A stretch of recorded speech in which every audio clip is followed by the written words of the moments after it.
ஆண்டாள் ஆழ்வார் இவருமானார் செய்யர் திருவடிகளே செல்லும், சுடி கொடுத்த நாச்சியார் திருவடிகளே செல்லும். திருப்பாவை அனுபவித்துக் கொண்டு வருகிறோம். இந்த திருப்பாவையில் இன்றைய பாசுரம் நம்ம பண்ண ததியாராதனையெல்லாம் சொல்லுது, அன்னதானம் பண்ணதை பற்றி எல்லாம் சொல்லுது. இன்றைய பாசுரம் தான் தானங்கள்ல என்னென்ன விதங்கள் எல்லாம் சொல்லுது. ஒரு மனிதனாக பிறந்தவன் என்னென்ன தானம் பண்ணணும், தானம் பண்ணாம வீணாக அவனே உண்டிய சாப்பிட்டானா அவனுக்கு எப்பேற்பட்ட பாவம், அவனுக்கு அடுத்த பிறகுல என்ன நரகத்துல போய் சேர்றான், அதையெல்லாம் இன்றைய பாசத்துல நிறைய எடுத்து காட்டுகிறார்கள் நம்முடைய பெரியவர்கள். அதை சுடி கொடுத்த நாச்சியார் நமக்காக என்ன எடுத்து காட்டுகிறார் சுவாதேசத்தில் நம்ம எடுத்து பார்த்தோன்னு சொன்னார். ஒவ்வொரு உத்தம அடியவனும் தன்னுடைய இல்லத்துல ஒரு அடியவனுக்கு அன்னம் விட்டுத்தான், ஒரு பகவானுக்கு கை காட்டி விட்டுத்தான் தான் புசிக்கணும் அப்படின்னு எடுத்து காட்டுகிறார் சுவாபதேசத்துல. அதுதான் இன்றைய பாசனம். அம்பரமே தண்ணீரே சோரே அறம் செய்யும், எம்பெருமானந்த கோபாலா எழுந்திராய், கொம்பனார்க்கெல்லாம் கொழுந்தே குலவிளக்கே, எம்பெருமாட்டி யசோதாய் அறிவுராய், அம்பர மூடரத்து ஓங்கி உலகளந்த உம்பரகோமானே எழுந்திராய், செல்வா பலதேவா உம்மையும் நீயும் எழுந்திர. ரொம்ப அழகா எடுத்து காட்டுகிறார். இங்கே நேற்றைய தினம் அழகாக கோயில் ஆழ்வானை வணங்கினால் கோவில் ஆழ்வார்கள் கதவை திறந்து விட்டார்கள், உள்ளே சென்றார்.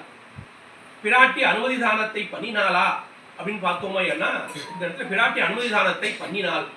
பிராட்டி அனுமதி தானத்தை பண்ணதுனாலதான் உள்ள போய் சென்று பார்க்கிறார். உள்ள பார்த்த உடனே இப்பேற்பட்ட அந்த நந்தகோபாலன் அவர்தான் முதல் படுத்து கொண்டிருக்கிறார். அப்போ இந்த நந்தகோபாலனை எழுப்பாம நேர எங்க கிட்ட வந்தா என்ன நியாயம்?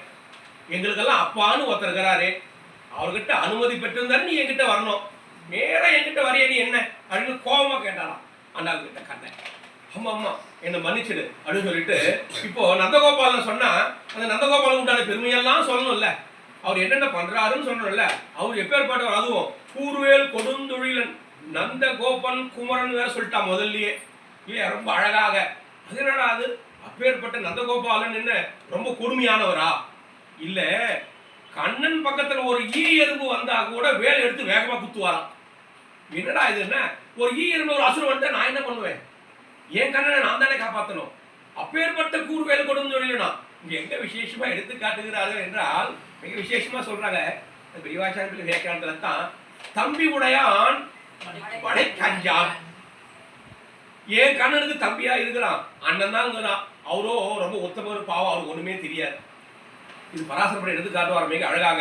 தம்பி உடையான் படைக்கஞ்சான் அல்லவா, என் ராமனுக்கு 3 தம்பிமார்கள், ஆகையால் பயப்பட தேவையில்லை.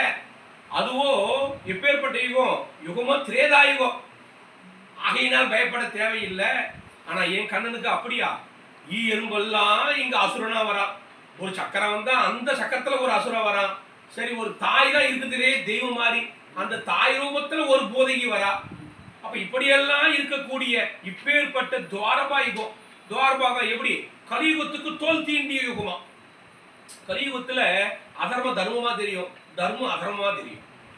அப்படி இருக்கச்ச அப்ப என் கண்ணனை நான் தானே காப்பாற்றணும். ஆகையால் கூர்வேல் கொடுஞ்சொல்லின்னு சொல்லிட்டு கையில வேலை எப்போ வைத்துக் கொண்டே இருப்பாராம். ஆகையால் முதல் பாசத்திலே ஆனா ரொம்ப அழகா எடுத்து காட்டிட்டான். அப்ப அதனால இந்த இடத்துல நந்தகோபாலனை துணை கொண்டு, யசோத பிராட்டியை துணை கொண்டு, பிராட்டியை துணை கொண்டு பகவானை அடைவதுதான் திண்ணம் என்பது இங்கு சாஸ்திரம். அதான் சொல்றோம் அழகாக. அப்ப நந்தகோபாலை சொல்லணும்னு சொன்ன அவர் செய்யக்கூடிய கைங்கரியத்தை நம்ம சொல்லணும் அல்லவா. ஆகையினால் அம்பரமே தண்ணீரே சோரே அறம் செய்யும், எம்பெருமான் நந்தகோபாலா எழுந்திராய். அப்ப என்னென்ன துணி தானம் நிறைய பண்றாராம், வஸ்திரதானம் சொல்லுவாங்க, அன்னதானம் சொல்லுவாங்க, தீர்த்த தானம் சொல்லுவாங்க. அறம், அறம்னா தர்மம். அம்பரமே தண்ணீரே சோரே அறம் செய்யும் யாரு, எம்பெருமான் நந்தகோபாலா எழுந்திரார். அப்ப நந்தகோபாலோட திருவடியை பற்றி விட்டு தான் பகவானை நாம் செல்லணும். சுவாபதேசத்துல ஆச்சாரியன் திருவடியை பற்றி விட்டு தான் பகவான் இடத்துல செல்லணும். அப்ப ஆச்சாரியை நாம் பற்றி விட்டோமே ஆனால் பகவான் நம்மை கைவிட மாட்டான். ஆச்சாரியனை இல்லாமல் பகவானிடத்தில் நாம் சென்றோமே ஆனால் பகவான் நம்மை கைவிடுவான். காப்பாற்றினாலும் காப்பாற்றுவார், விட்டாலும் விட்டுருவார். அதனால தான் ஸ்ரீவாசன் மிக அழகாக எடுத்து காட்டுகிறார் சுவாமி பிள்ளை யோகாச்சாரியார். சமதமாதி குணங்கள் உண்டானால் ஆச்சாரியன் கைபுகும், ஆச்சாரியன் கைபுகுந்தால் திருமந்திரம் கைபுகும், திருமந்திரம் கைபுகுந்தால் ஈஸ்வரன் கைபுகும், ஈஸ்வரன் கைபுகுந்தால் வைகுண்டமானகர் மற்றது கை அதுவே என்று அழகாக ஒரு சூத்திரத்தையே சொல்லிட்டார் சுவாமி. அதாவது என்னன்னு சொன்ன, ஒரு மனிதனுக்கு சமம் தமம், அதாவது சாந்த குணம் இருக்கணும், கோபதாபம் இருக்கக்கூடாது, அகங்காரம் மமகாரம் இருக்கக்கூடாது. யாராவது ஒருத்தர் திட்டா கூட சரி சுவாமி அடி அடி அடி மன்னிச்சிருங்க சுவாமி அப்படின்னு சொல்லணும். அதான் சாந்த குணம். இப்போ யாரோ ஒருத்தர் நம்மளை வேணும்னா திட்டுறாங்க, நம்ம ஒன்றும் தப்பே பண்ணல, ஆனால் இருந்தாலும் நம்மளை திட்டுறாங்க, சரி பரவாயில்ல நானே தான் ஆயிடுங்க சொல்லிட்டா இல்லையா ஆண்டாள், அப்படி இருக்கணும். அதுதான் சமதமாதி குணங்கள். அப்போ தன்னுடைய ஐங்கருவிகளை அடக்கி இருக்கணும்.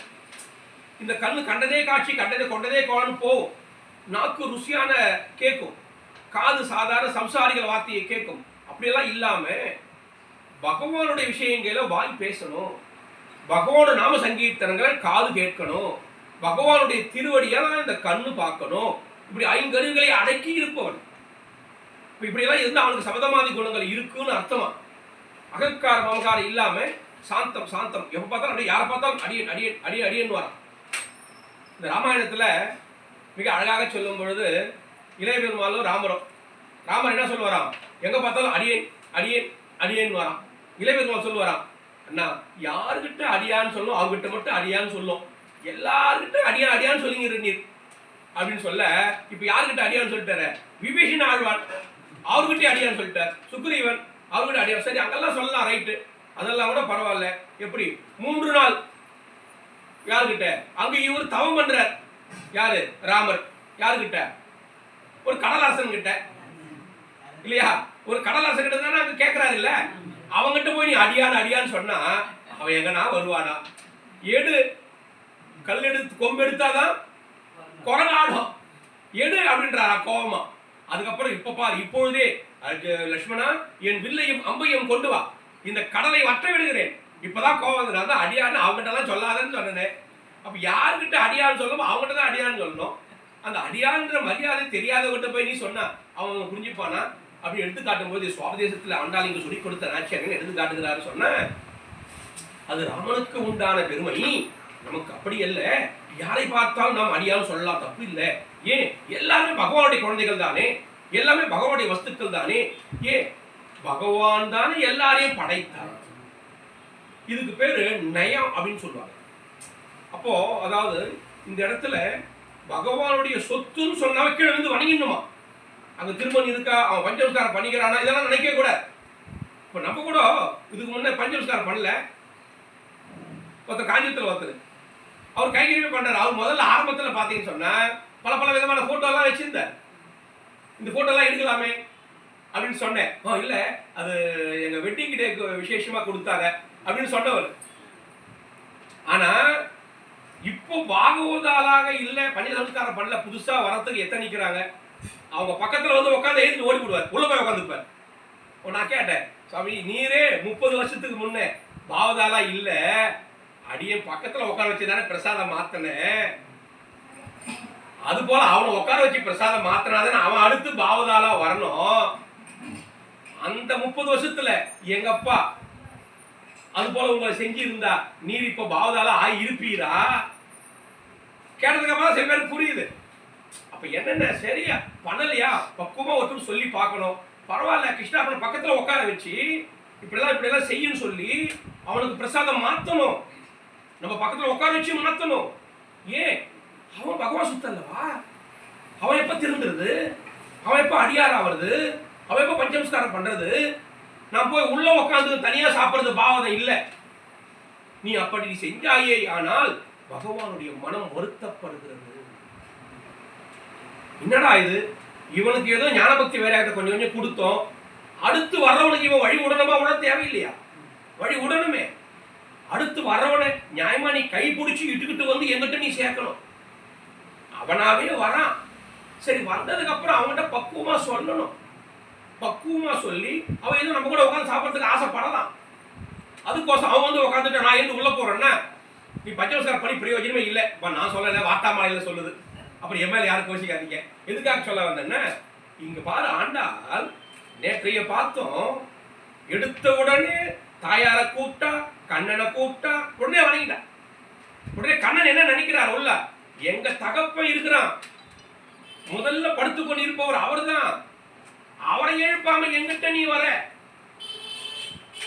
ஒரு அடியவன் இன்னொரு அடியவனோடு தான் பகவானை சேவிக்க செல்லணும். நம்மளையாத ஒருத்தர். ஆனா இந்த காலத்துல என்ன ஆச்சு, சதாச்சாரியன் ஆச்சாரியன் சில விஷயங்கள்லாம் வரும். ஆனா இப்போ என்ன ஆச்சுன்னா, ஆச்சாரியன் கிட்ட ஒருத்தர் போய் விட்டு இருப்பாரு, அவ்வளவுதான், அவர் அத்தோட மறந்துடுறது. இனிமேல் நமக்கு ஆச்சாரியனே போறோம், இனிமேல் நமக்கு பெருமாளே போகணும், இனிமேல் நமக்கு யாரும் வானா அப்படின்னு சில பேர் இருக்கிறாங்க. எது சொல்ல வந்தேன்னா, இதெல்லாம் பலிக்குமா? எப்படி ஏறி வந்த ஏனியை எட்டி உதைப்பது, எட்டி வச்சா கூட பரவாயில்ல, ஆனா அவனை பத்தி குறை சொல்லாம இருந்தா செத்தா. எதுக்காக சொல்ல வந்தேன்னு சொன்ன, இங்க சொல்லி கொடுத்த நாச்சியார் நந்தகோபாலுடைய பெருமைகளை அழகா சொல்றாங்க.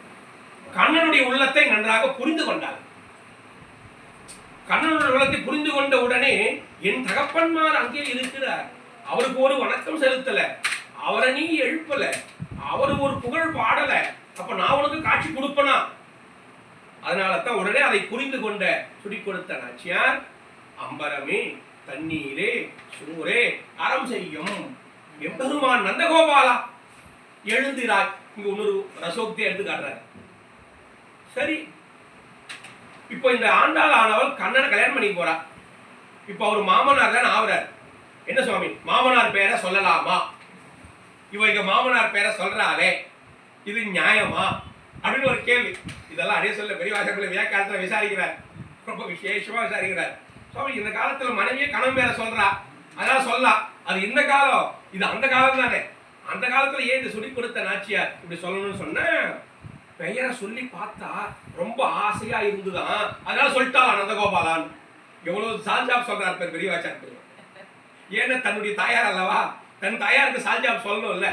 அப்போ நந்தகோபாலான்னு சொன்னா அப்படியே வாய் ரொம்ப இனிக்கிறதா. என் கண்ண நாமத்தை நான் சொல்றேன், கண்ண நாமத்தை சொன்ன உடனே வாய் இனிக்கிறது. அப்போ அன்னைக்கும் அமுதூரும் என் நாவுக்குன்னு சொல்றாரு. அது வேக்கானத்தை சொன்னாராம், என் நாவுக்கு தான் சொன்னேன், உன் நாவுக்கு சொல்லன்ட்டா. அங்க பாரு, நல்லா பாரு, என் நாவுக்கு தான். அப்ப என்ன இந்த இடத்துல மிக அழகாக மதுரகவி ஆழ்வார் சொல்லக்கூடிய விசேஷமான அர்த்தம், நம்மாழ்வாருன்னு சொன்ன அவருக்கு நான் ஊறுகிறது அமிர்தம். ஒண்ணு கண்ணான்னு சொன்னாலே அமிர்தம் வரல, நாராயணான்னு சொன்னாலே நான் ஊர்ல அமிர்தம் ஊர்ல, உனக்கு எங்க நம்மாழ்வாருன்னு சொன்னா அமிர்தம் வரப்போகுது அப்படி அது ஒரு வியாக்கியானம்.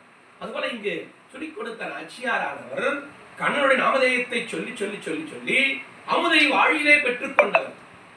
ஆகையினாலே அவருடைய தகப்பனார் தானே, அதனால சொல்லலாம். ஆகையினாலே நந்தகோபாலா எழுந்திராய் சொன்ன உடனே நந்தகோபாலன் உடனே அனுமதி தானத்தை பண்ணி உள்ளே செல்லுங்கோல் என்று சொன்னாராம். நந்தகோபாலா எழுந்தினாய். அதுக்கு அடுத்து பார்த்தா அங்க யாருங்கிறா, யசோத பிராட்டி கொம்பனார்க்கெல்லாம் குழந்தே குலவிளக்கே எம்பெருமாட்டி யசோதாய் அறிவுராய். அந்த இடத்துல எடுத்து காட்டும் போது அழகாக ஒரு தாயானவள் தன்னுடைய பிள்ளையின் கட்டிலையும் விடமாட்டாள், மகனுடைய கட்டிலையும் விடமாட்டாள். முதலிலே இந்த இடத்துல நந்தகோபாலன், அதற்கு அடுத்து யசோத பிராட்டி, அதற்கு கண்ணனுடைய கட்டில் இருக்கிறதா. அப்ப என்னென்ன, ஒரு தாய்க்கு உண்டான ஒரு பெருமையே பிராட்டியானவள் எப்படி எம்பெருமானையும் விடமாட்டாள், நம்மையும் விடமாட்டாள். நம்மை திருத்தி பகவானிடத்திலே சேர்ப்பிக்கிறாள், அந்த பகவானையும் திருத்தி நம்மிடத்திலே காருண்யத்தை பொழிகிறாள், கிருபையை பொழிகிறாள். அதுபோலதான் இங்கு எம்பெருமாட்டி யசோதாய் அறிவுராய். அம்பர மூடறுத்து ஓங்கி உலகளந்த உம்பர்குவமானே. அங்க அடுத்து பார்த்தா பலராமர் இருக்கிறாங்க. அப்போ உம்பர்குவமானே உறங்காது எழுந்துராய். கண்ணனை எழுப்பி விட்டு பலராமருக்கு மரியாதை செலுத்தின பலராமர் இருக்கிறார் இல்லையா, அங்க செல்வ எப்பேற்பட்ட உம்பர்குவமானே உறங்காது எழுந்திராய் செம்பொழு கழனடி செல்வா பலதேவா. அப்ப பாருங்க, இதுதான் வரிசை கிரமம். ஒரு அடியவனானவன் பகவானிடத்திலே சென்று சேர்த்தாலே ஆனால் இப்படி வரிசை கிரமத்துல தான் போகணுமா. எப்படி ஒரு கொடி கொம்பிலே கோல் கொம்பு குக்குமா போலே அப்படின்வாங்க. ஒரு கொடி ஏறுதுன்னு வச்சுக்கோங்களேன், உடனே அந்த கொடி அப்பதான் படரும். அந்த கொடி படர்வதற்கு ஒரு கோல் கொம்பை வைத்து அந்த கொடியை சுற்றி அதை மீதே ஏற்றுவார்கள். அதுபோல ஒரு அடியவனானவன் இந்த இன்னொரு சாதாரண ஒரு சம்சாரியை கொண்டு போய் ஆச்சாரியத்திலே சேர்ப்பிக்கிறார். அப்ப இவர் சதாச்சாரியன் ஆகிறார், ஆச்சாரியன் உத்தாரக ஆச்சாரியன் ஆகிறார். அப்ப இவர் துணை கொண்டு ஆச்சாரியனை செய்வித்து ஆச்சாரியனை சேர்ந்து பஞ்சசம்ஸ்காரத்தை செய்து கொண்டு அந்த ஆச்சாரியன் நமக்கு காட்டுகிறார். அப்பா பகவான் தான் பரபிரம்மம், பகவான் தவிர வேற எங்கும் செல்லாத, அந்த பகவான் தான் நம்ம எல்லாம் ரட்சிக்கிறான், இந்த லோகத்தை படைச்சது அவன் தான் அப்படின்னு அந்த ஆச்சாரியன் நமக்கு காட்டுகிறார். அப்ப அந்த ஆச்சாரிய முகேனே அந்த பகவானை நாம் சென்று சேவித்தோமே ஆனால் இதுதான் முறை. சரி, அப்போ அந்த ஆச்சாரிய முகேன பகவானை சேவிக்கும் பொழுது அப்ப ஆச்சாரி நமக்கு சிலதெல்லாம் செய்ய சொல்லுவார். அந்த ஆச்சாரியன் என்ன சொல்றாரோ அதை அப்படியே சொல்லணும். அப்ப அந்த ஆச்சாரி எப்படி இருக்கணும்? நம்ம பெரிய அழகாக சொல்லிட்டாங்க. மனோகரன் சொல்றார், ஞானம் அனுஷ்டானம் இவை நன்றாகவே உடையனான குருவை அடைந்த கால் என்று எடுத்து காட்டுகிறார். அப்பேற்பட்டவனே ஆச்சாரியன் ஆகிறார். ஆச்சாரியன் யாரு? ராமானுஜர் நியமித்த 74 சிம்மாசனாதிபதிகள் தான் ஆச்சாரிய. சுவாமி மனவாள மாமுனிகள் அஷ்டதிக்கஜங்களிலே நமக்கு நியமிச்சிருக்கிறார், அவர்கள் தான் ஆச்சாரிய. சும்மா தடி எடுத்தோ தண்டல்காரன்ற மாதிரி நானும் ஆச்சாரியன்னு சில பேர் ஏதோ பண்ணலாம், ஆனா அவர்களாம் ஆச்சாரியர்களா இல்ல. அவர்களெல்லாம் யாரு? மூர்க்கராவார் என்கிறார் அழகாக. அப்போ முன்னவரும் பின்னவரும் மூர்க்கர் என விட்டு நடு சொன்னவரை நாளும் தொடர். அழகா சொல்றாரு பாருங்க சுவாமி மனவாளமாமுனிகள். ஆத்திகரும் ஆத்திக நாத்திகரும். அப்போ இந்த இடத்துல சொல்லும் பொழுது இவர்களெல்லாம் எதற்காக சில பேர் வேஷம் போட்டுக் கொண்டு இருக்கிறார்கள்? தியாகி லாபத்திற்காக, பணத்திற்காக, தற்புகழ்ச்சிக்காக, ஒரு பெருமைக்காக. அப்ப இவர்களெல்லாம் என்ன பண்ணணும்? அசுசி நிதியாதே, அரணெஞ்சை தின்னாதே, அவளரோடு கூடாதேன்னு சொன்னார் அழகாக வார்த்தாமலையில.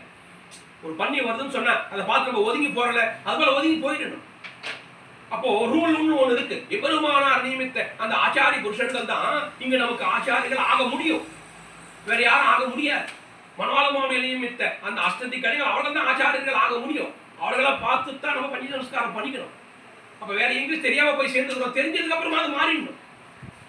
அந்த வரைமுறையை இங்கு நன்றாக எடுத்து காட்டுகிறார்கள் நம்முடைய பெரியவர்கள். இந்த சுவாபிதேசத்தில் நம்ம பார்த்தோன்னு சொன்னா விலட்சண மோட்ச அதிகாரி ஒரு கிரந்தம் இருக்கு. அந்த கிரந்தத்தை படிச்சு பார்த்தா நம்ம ஒரு மார்க்கு கூட எழுத மாட்டோம், அந்த அளவுக்கு அதுல போட்டுக்கிறார். ஒரு பாகவதர்னா எப்படி இருக்கணும்? அன்னைக்கு பார்த்து ஒரு 4 நாளைக்கு முன்ன பார்த்தோம் இல்லையா? பகாரோ பகவத் பக்தி, ககாரோ கர்வயினா, வகாரோ வர்ணயினா, தகாரோ தத்துவ தரிசனம். அவன் தான் பாகவதர். அப்படின்னு சொல்லக்கூடிய அந்த அப்பேற்பட்டமான பகவான் நமக்கு கொடுத்திருக்கக்கூடிய எப்பேற்பட்ட ஒரு பாக்கியம். அந்த பாக்கியத்தை நாம் கடைபிடிக்கணும், கடைபிடித்து பின்புள்ளார வரவழைக்கணும். சும்மா நம்ம மட்டும் போய் பெருமாளை சேவிச்சுட்டு மோட்சம் போறது பிரயோஜனமே கிடையாது. பின்புள்ளாரையும் வரவழைக்கணும். நம்மளை சுற்றி இருக்கிற முடிஞ்ச வரைக்கும் திருத்த பார்க்கணும். ஆனா நமக்கு தெரிஞ்சதை கண்டிப்பா சொல்லணும். ஆனா வரைமுறை இதுதான். அப்ப கோபதாபம் இல்லாம, அகங்காரம் மமகாரம் இல்லாம நம்மை காட்டி கொடுத்த அவனுக்கு அவரும் நமக்கு பகவானுக்கு சமமான ஒரு அடியவனையும் பகவானுக்கு சமமான நினைக்கணும்னு சொல்றாங்க பெரியவங்க. அப்ப ஆச்சாரிய பேர் பட்டவர் பகவானை விட மிக மிக மிக பெரியவன் ஆச்சாரியன். அப்ப பாகவதம் பகவானுக்கு சமமாக எடுத்து காட்டுகிறார்கள். அப்ப அந்த ஆச்சாரியன் நம்மளை கொண்டு போய் சேர்ப்பித்தாரே, அவர் எப்பேற்பட்டவர்? அவரும் பகவானுக்கு சமமானவர் அல்லவா? ஆகியால்தான் ஆண்டாள் இங்கு ஒவ்வொருத்தரா பாயிண்டா சொல்லிட்டு வரா. நந்தகோபாலனை எழுப்பி, யசோத பிராட்டியை எழுப்பி, அதே போல பகவான் கண்ணனையும் எழுப்புகிறார் அந்த இடத்துல. அப்போ பலராமனையும் அங்க சுட்டி காட்டி அவரையும் வணங்குகிறார். அப்ப அதுதான் இங்க யசோத பிராட்டின்னு சொல்லும் பொழுது, உம்பர்கோமானே உறங்காது எழுந்திராய். இங்க பார், இவனுக்கு மட்டும் நீ உறங்காமல் எழுந்திராய். நந்தகோபாலன் மட்டும் சொன்ன உடனே பெருமையெல்லாம் சொல்லிட்டா. அம்பரமே தண்ணீரே சோரே அறம் செய்யும் எம்பெருமான் நந்தகோபாலா. அதே போலயே இந்த இடத்துல ஒரு தலைவின்ற பட்டத்தை யசோத பிராட்டிக்கு சொல்றா. உம்பரகோமானி உறங்காது எழுந்திராய், செம்பொற்கடி செல்வா பலதேவா, உம்மையும் நீயும் உறங்கேல் அப்படின்னுட்ட. பலராமனுக்கு சொல்லும் பொழுதும் இவ்வளவு மதிப்பு மிக்க, ஆனா கண்ணனுக்கு மட்டும் ஏன் இப்படி கொஞ்சம் மதிப்பு கொஞ்சம் கம்மியா சொல்லணும் அப்படின்னு சொன்ன, என்னுடைய விரகதாபத்தை தெரிந்து கொண்டு முன்னணி தூங்குற மாதிரி நடிச்சுங்கிறது நியாயமா அப்படின்னு அர்த்தம். நீ அனைத்தையும் அறிபவன், என்னை படைத்தது நீ, இந்த லோகத்தை படைத்தது நீ, அனைவரையும் படைத்தது நீ, இது எல்லாம் தெரிந்து கொண்டும் என்னை உன்னணி பேச விட்டுங்கிற பாத்தியா? அப்போ இது உள் குத்தம். பேசுறதுல ஒரு பேச்சு உள் குத்து வச்சு பேசுவாங்கல்ல, அது பெண்களுக்கு கைவந்த கலை. அது என்ன நான் சொல்ல, ஆண்டாள் சொல்றேன். அது பெரியவாசங்களை ஏற்கனவே ரொம்ப அழகா எடுத்து காட்டுவார். ஒரு வார்த்தை சொன்னாங்கன்னு வச்சுக்கோங்க, சில நேரத்தில் அது பெருமையா இருக்கிற மாதிரி தெரியும், ஆனா உள்ளே ஒரு குத்து இருக்கும். அப்ப அதுதான் இங்க ரொம்ப அழகா எடுத்துக்காருங்கிறார். அம்பரமே தண்ணீரே சோரே அறம் செய்யும் எம்பெருமான் நந்தகோபாலா எழுந்திராய் கொம்பனார்க்கெல்லாம் கொழுந்தே குலவிளக்கே. யாரு? எம்பெருமாட்டி யசோதாய் அறிவுராய். அப்போ யசோதைக்கு குலக்கொழுந்துன்றா, தலைவீன்றா, எவ்வளவு பெருமை பாருங்க. அப்போ யசோதாய் அறிவுராய் அம்பரம் உணர்த்து ஓங்கி உலகுலந்த உம்பர்கோமானே. இந்த பகவான் அனைத்து உலகத்தையும் ரட்சித்த, அனைத்து திருவடிகளையும் ரட்சித்த.